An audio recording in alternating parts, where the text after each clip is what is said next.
अस्सलामुअलैकुम, आप देख रहे हैं पॉइंट ऑफ व्यू और मैं हूं आपका मेजबान अब्दुल्ला हसन। नाज़रीन, पाकिस्तान डेमोक्रेटिक मूवमेंट का हाल खासा नाजुक हो चुका है। अपोजिशन इत्तेहाद में पड़ने वाली दरारें अब वाज़ेह हो चुकी हैं। मजीद सैयद यूसुफ गिलानी के सेनेट में अपोजिशन लीडर मुंतखब होने के बाद नून लीग ने भरपूर रद्दअमल दिया है। मरीम नवाज के नज़दीक इमरान खान तो सिलेक्टेड थे ही, अब उन्होंने सैयद यूसुफ गिलानी को भी सिलेक्टेड करार दे दिया है। क्या मरीम नवाज के रद्दअमल का मतलब यह है कि अब PDM का खात्मा हो चुका है? अगर वाकई ऐसा हुआ है तो उसका फायदा तो बराह रास्त इमरान खान हुकूमत को होगा। अब लॉन्ग मार्च का क्या होगा? हुकूमत के खात्मे की तहरीक का क्या होगा? क्या अब PDM की कोई सियासी हैसियत बाकी है? पाकिस्तान पीपल्स पार्टी के बगैर PDM का सियासी मुस्तकबिल क्या होगा? PDM का इत्तेहाद मुस्तकबिल में बरकरार रह पाएगा या नहीं रह पाएगा? इन्हीं सवालात के जवाब जानेंगे आज के अपने शो में।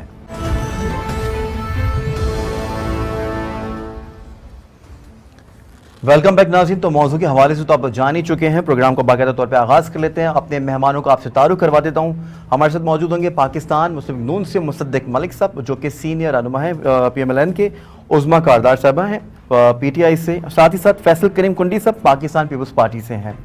सबसे पहले सवाल मुसद्दिक मलिक साहब आप ही से कर लेता हूँ।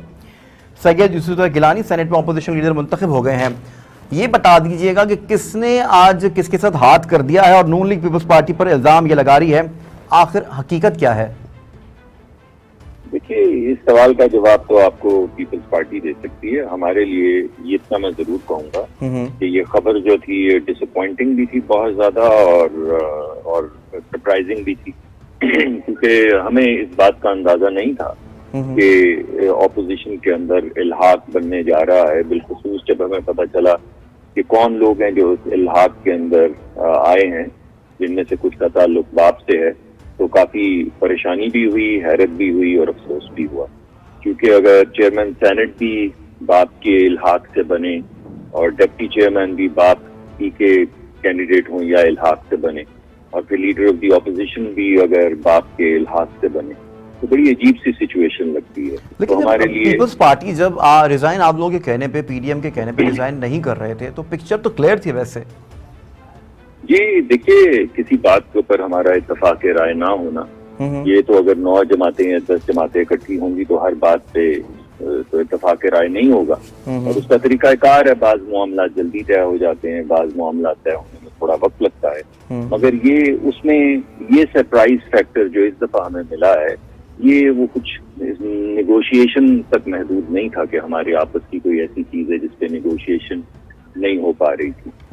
तमाम PDM की पार्टीज ने मिलजुल के फैसला किया था कि चेयरमैन के कैंडिडेट पीपल्स पार्टी से होंगे, डिप्टी चेयरमैन के कैंडिडेट जो हैं वो JUIF से होंगे और लीडर ऑफ द ऑपोजिशन के कैंडिडेट पेश करेगी PMLN। और अगर उसमें भी कोई ऐसा मामला है कि इत्तेफाक राय नहीं हो पा रहा, तो जो ज्यादा हैरत हुई है वो इस इल्हाक पे या इस अलायंस पे या कोलिशन पे हुई है, जिसके जरिए लीडर ऑफ द ऑपोजिशन जो हैं वो सिलेक्ट हुए हैं, इलेक्ट हुए हैं। तो ये एक परेशानी की बात है। और दूसरी बात ये है कि मतलब कि पीपल्स पार्टी ने आपको माजी की याद दिला दी वैसे?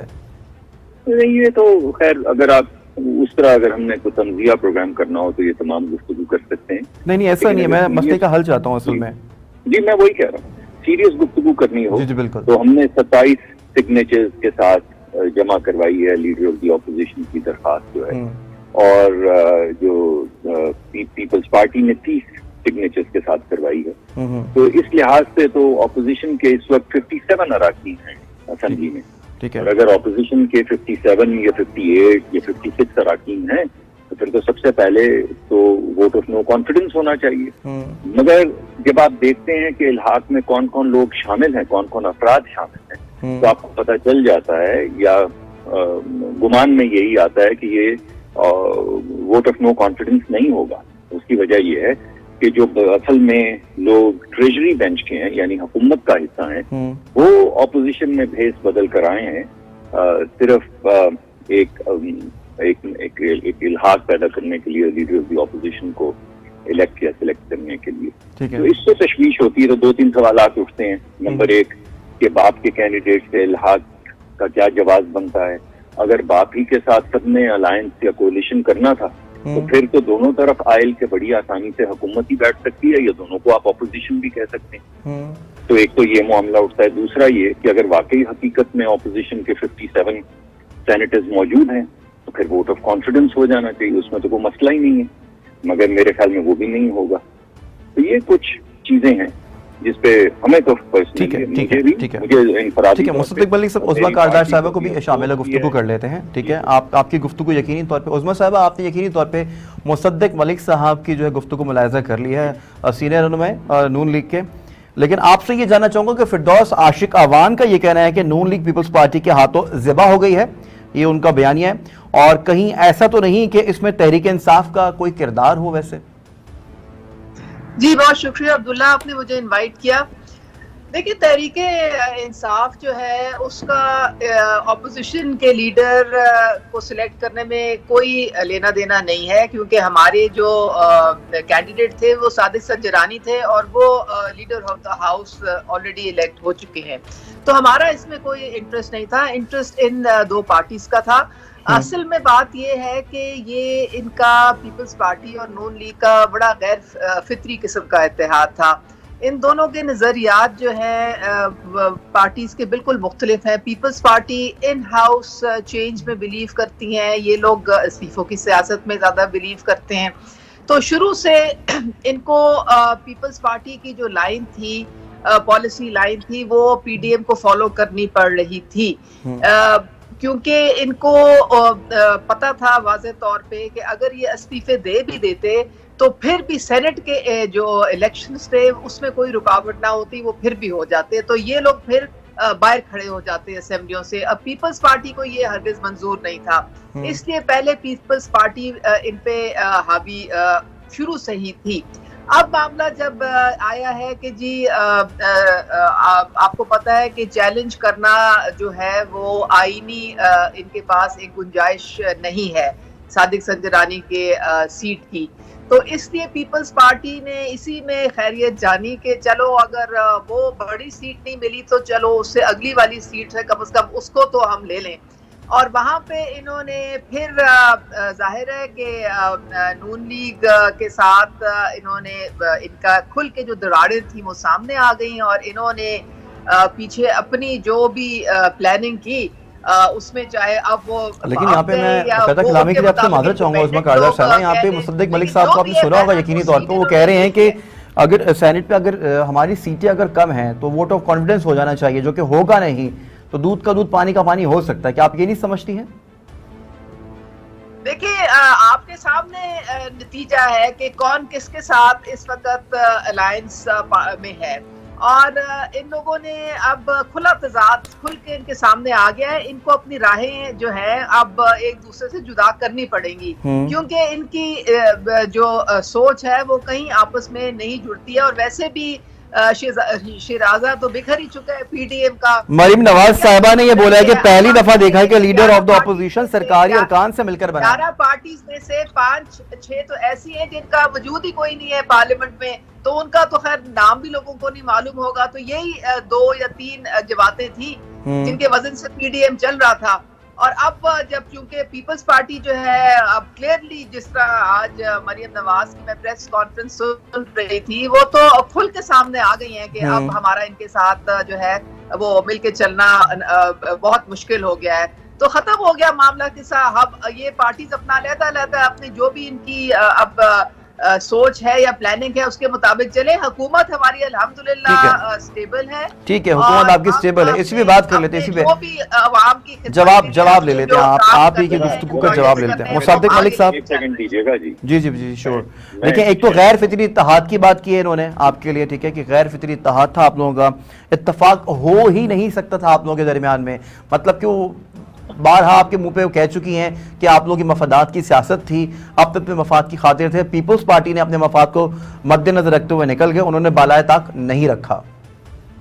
देखिए, एक तो मैडम कारदार ने आपके सामने ही बात रख दी है। उन्होंने खुद ही कहा है कि आप देखिए कि किसका किससे इत्तेहाद है, तो उसी में आपको सारी बात मैं भी आपके साथ यही कह रहा हूँ कि असल में अगर आप देखिए पूरे सेनेट के हॉल, तो उसमें ना तो कोई पीटीआई का मेंबर है जिसके काफी सेनेटर्स इलेक्ट हुए हैं, ना पीएमएलएन का मेंबर है और पीपल्स पार्टी के एक मेंबर है, मगर वो भी इत्तेहाद में किसके साथ आए हैं?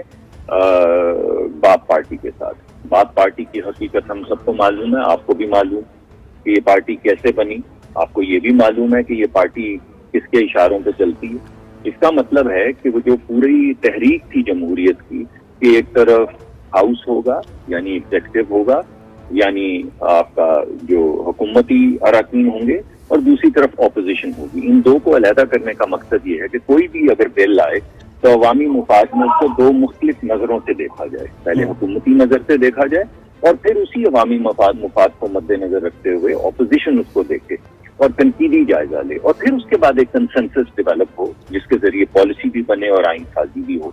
अब अगर दोनों तरफ हुकूमती इत्तेहाद से ऑपोजिशन भी हुकूमती इत्तेहाद की हो गई और जो हाउस चल रहा है दूसरी तरफ वो भी हुकूमत का ही है, तो फिर तनकीदी जायजा तो नहीं हो पाएगा ना। तनकीदी जायजा कैसे होगा?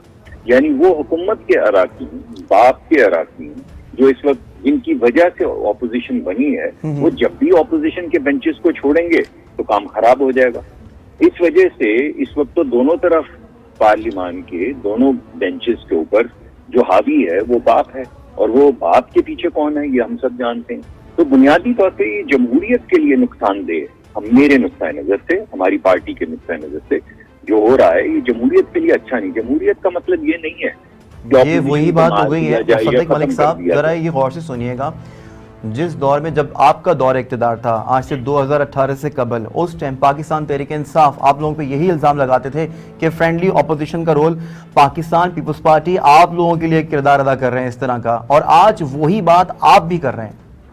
नहीं, मैं तो नहीं कर रहा हूँ जी, मैं तो बड़ी मुख्तलिफ बात कर रहा हूँ। देखिए अभी आपने अलायंस की बात की है मुसद्दिक मलिक साहब, अभी आपने बोला कि अलायंस अब इनका बन गया है। मैं आपके सामने पेश कर रहा हूँ, मुकदमा पेश करने की कोशिश करता हूँ। देखिए बात यह है कि अगर आप इत्तेहाद के अंदर ऑपोजिशन और हुकूमत, ऑपोजिशन का एक अलायंस बन सकता है और हुकूमत का एक अलायंस बन सकता है, लेकिन ऑपोजिशन और हुकूमत मिलके तो ऑपोजिशन बेंच नहीं बना सकती ना। अगर पीपल्स पार्टी हुकूमत बनाती है और हम ऑपोजिशन में बैठते हैं मगर उनको डिसलॉज नहीं करते, यानी उनकी हुकूमत उल्टाते नहीं, वो तो एक बात। मगर एक ऑपोजिशन तो बैठी हुई है ना वहां पे, वो हुकूमती इल्हाक से तो नहीं बैठी हुई। हुकूमत अपना मुकदमा लेकर आती है, ऑपोजिशन उसका तनकीदी जायजा लेती है, यही है जमहूरियत। अब इस वक्त जो सिचुएशन हो गई है कि ऑपोजिशन लीडर बनाने के लिए हुकूमत के कुछ अराकीन जो हैं उन्होंने अपने आप को आजाद डिक्लेयर किया है, यानी हुकूमत नहीं, पीटीआई से उनका ताल्लुक नहीं है, आप पार्टी के उन लोगों ने अपने आप को इंडिपेंडेंट डिक्लेयर करके ये फैसला किया कि हम ऑपोजिशन बेंच में बैठेंगे। हालांकि वो तमाम इत्तेहादी हैं हुकूमत के, मगर 4-5 लोगों ने कहा कि 4-5 वोट कम है तो हम इस वक्त हुकूमत के बेंच से उठ के ऑपोजिशन में बैठ जाते हैं और अपनी मर्जी के ऑपोजिशन लीडर बनवा लेते हैं। हमें वैसे, मैं तो गिलानी साहब को अच्छा समझता हूँ और पीपल्स पार्टी के भी दीगर बड़े बड़े अच्छे रहनुमा हैं जिनको मैं जानता हूँ, जो बड़े जमहूरियत पे भी यकीन रखते हैं और पार्लिमानी सियासत पे भी यकीन रखते हैं। मगर ये जो इस वक्त किया गया है वो मुझे तो बहुत अफसोसनाक लगा और बहुत ज्यादा शॉकिंग। मतलब कि आप ये समझते हैं कि उसूलों पे सौदा नहीं होना चाहिए था, उसूलों पे सौदेबाजी नहीं होनी चाहिए?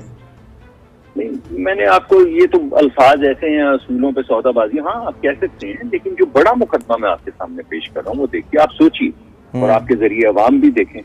मुसद्दिक मलिक साहब, पीडीएम में अब इस दरार के बाद क्या लॉन्ग मार्च अब हो पाएगा? देखिए, पाकिस्तान पीपल्स पार्टी बड़ी जमात है, ये तो आप मानेंगे ना?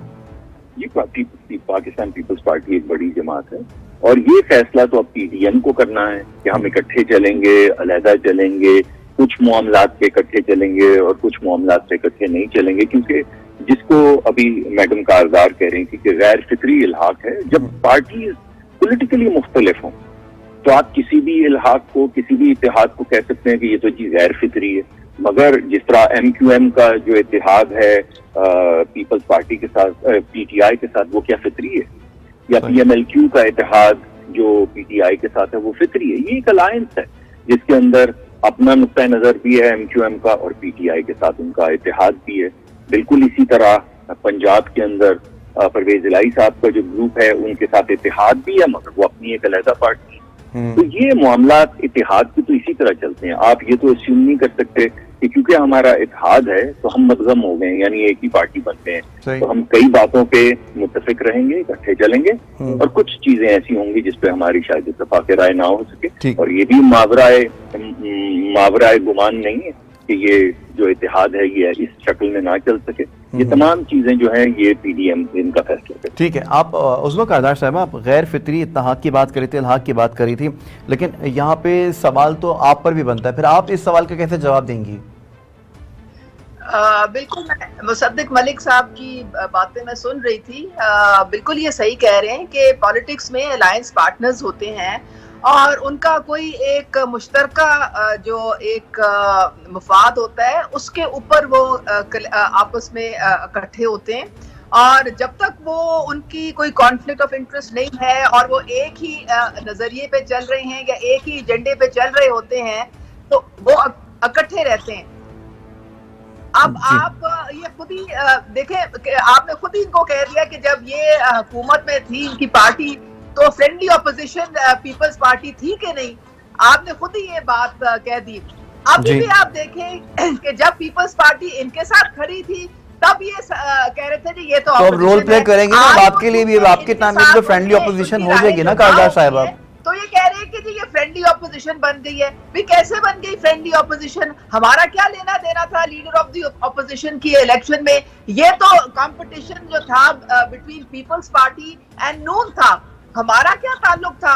और फिर ये इदारों को, मेरे ख्याल में अगर हम ना ही घसीटे तो अच्छा है कि बाप के कहने से बाप, बहुत गलत बात है। क्यों हम इदारों को हमेशा बीच में सियासत के घसीटते हैं? अगर वो बाप के जो इलेक्टेड जो सेनेटर्स हैं, अगर वो आपको अपने आप को इंडिपेंडेंट कह रहे हैं तो फिर ठीक है, we have to take their word for it. ये तो ना आप इम्प्लाई करें ना जी किसी के कहने से वो कभी इधर आ जाते हैं, किसी के कहने से वो उधर चले जाते हैं।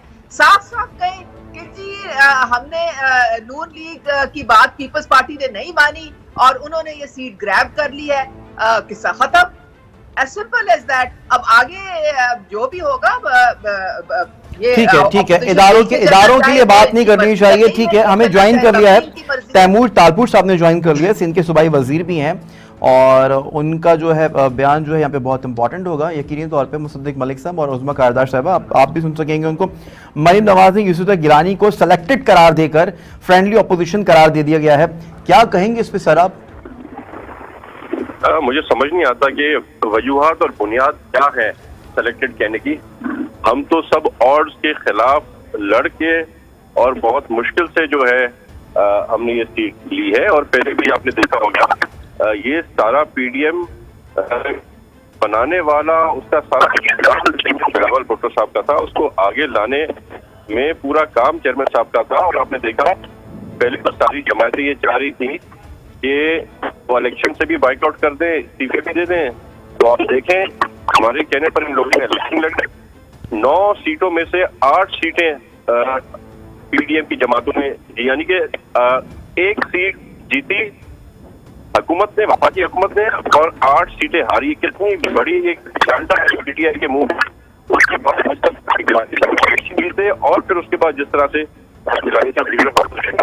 आपको भी पता है, मुझे पता है कि बुनियादी हक और चीज जो है वो गिलानी साहब की थी चेयरमैन से, इस तरह से हमने हमारे साथ जाति की गई, पीडीएम के साथ जाति की गई, वो भी आपके सामने। तो हम मतलब कि आप तैमूर तालपुर साहब आप ये कह रहे हैं कि बुनियाद डालने वाले पीडीएम के बिलावल भुट्टो जरदारी साहब थे, मतलब कि पाकिस्तान पीपल्स पार्टी ने बुनियाद रखी पीडीएम के, लेकिन बुनियादें अब हिला भी ऐसा लगता है कि पीपल्स पार्टी ने ही दी हैं। नहीं, मेरे ख्याल से अगर आप रेफर कर रहे हैं आपकी आवाज क्लियर नहीं है, आपकी आवाज क्लियर नहीं है, काफी डिस्टॉर्शन है आपकी आवाज में। किसी ऐसी जगह मुंतकिल हो जाएं कि जहां से आपकी आवाज क्लियर आ जाए। यकीनी तौर पे आपने मुसद्दिक मलिक साहब आपने सुन लिया होगा, उज़्मा कारदार साहिबा को भी सुन लिया होगा, और आपने यकीनी तौर पे तैमूर तालपुर जो है इस वक्त सिंध के सूबाई वजीर हैं, उनकी गुफ्तगू भी मुलाहिज़ा कर लिया। वो तो कह रहे हैं कि पीडीएम की बुनियाद हमने रखी थी और हम ही आगे लेके चल रहे थे, चीजों को आगे बढ़ाना चाहते हैं, काम करना चाहते हैं। जी बिल्कुल ठीक है, उसके लिए तो फिर उन्होंने बेशक बुनियाद रखी है, बहुत खुशाइन बात है, अच्छी चीज है, इसका मैं बड़ा एहतराम करता हूँ। मगर उसको अगर आगे बढ़ाना है और 7, 8, 9 जमातें 10 जमातें अगर बैठी हैं तो फिर उनके साथ एक कंसेंसस डेवलप करना होगा। और इसीलिए मैंने भी आपको यही कहा कि ये अब जो मामलात हैं ये पीडीएम की तमाम लीडरशिप, मुश्तरका लीडरशिप जो है उसके सामने रखे जाएंगे। ये जो मौजूदा मामलात हैं, मैं बहरहाल वो जो बाप वाली बात है वो मुझे नहीं समझ आती, वो जमहूरियत के खिलाफ है। लेकिन आप मेरी इस वाली बात से तो इत्तेफाक करेंगे ना मुसद्दिक मलिक साहब कि अगर बुनियाद पीडीएम की पीपल्स पार्टी ने रखी थी तो अब पीपल्स पार्टी ने ही बुनियादें हिला दी हैं।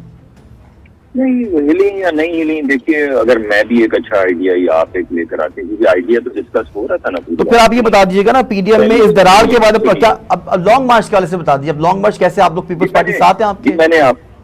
मैंने आपको मेरे ख्याल में बताया पहले कि ये तमाम मामलात, ये जो तमाम चीजें हुई हैं, इन तमाम मामलात को अब पीडीएम के सामने रखा जाएगा और पीडीएम की लीडरशिप ये फैसला करेगी कि अब किस तरह आगे बढ़ना है।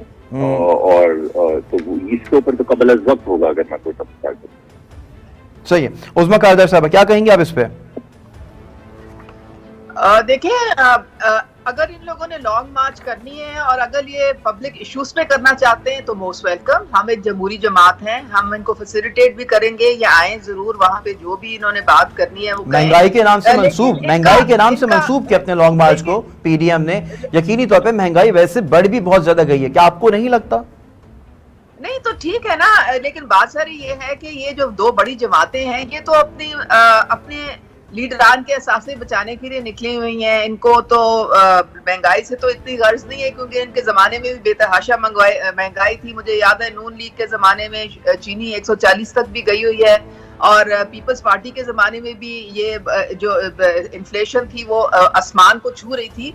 तो ऐसी कोई बात नहीं है कि सिर्फ कोई हमारे अदवार में कोई महंगाई आई है, लेकिन आए ये बात करें। लेकिन अगर इन्होंने सिर्फ इसलिए आना है कि जी शरीफ खानदान को इनको बचाना है या ये जरदारी खानदान या भुट्टो खानदान के असासों को बचाना है, तो फिर इस पे तो कौम इनकी पजीराई नहीं करती ना। वो उनको इससे क्या लेना देना है, बल्कि वो चाहते हैं कि हमारा जो लूटा हुआ पैसा जो 35 साल से बाहर मनी लॉन्डर होके गया है उसको वापस लाया जाए। बल्कि हमारे इससे सवाल डेली ये कौम करती है कि आप अभी तक क्यों नहीं आपने वो पैसा वापस लेके आए यहाँ पे पाकिस्तान में।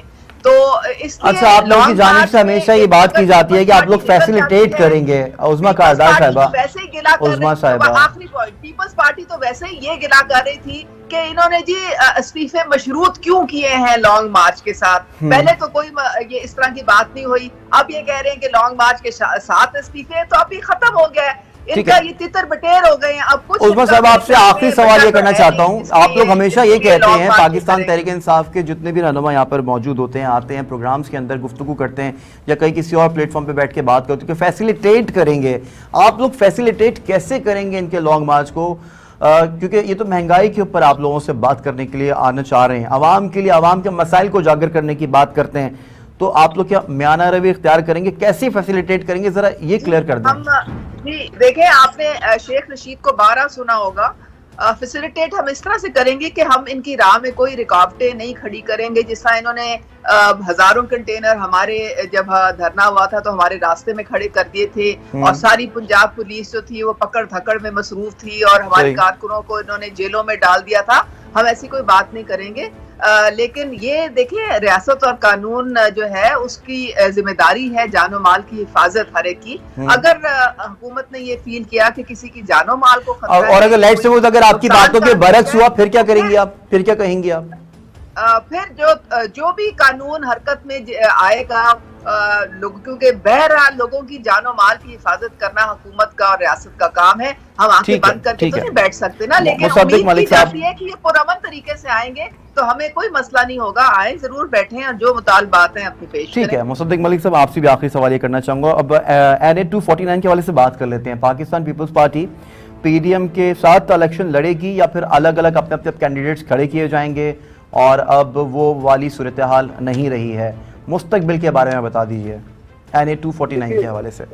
जी मेरे ख्याल में उसका भी फैसला, अब तमाम चीजें एक फ्लक्स में आ गई हैं, तो पीडीएम का कुछ ही दिन में इजलास होने वाला है और उसमें बड़े बड़े फैसले आपके सामने आ जाएंगे।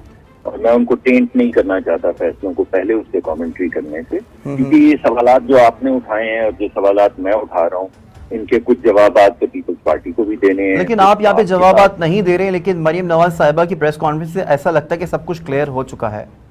नहीं देखिए, मैंने भी तो आपको बड़ी क्लैरिटी के साथ बताया है कि बाप के साथ अलायंस का मतलब क्या है।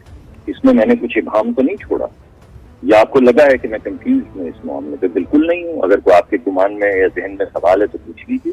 अच्छा बिल्कुल, आपसे एक लास्ट कमेंट चाहूंगा। हालिम आदिल शेख ने भी कहा है कि नैब आपसे डर गया है और आप लोग नैब पे हमला करने वाले हैं।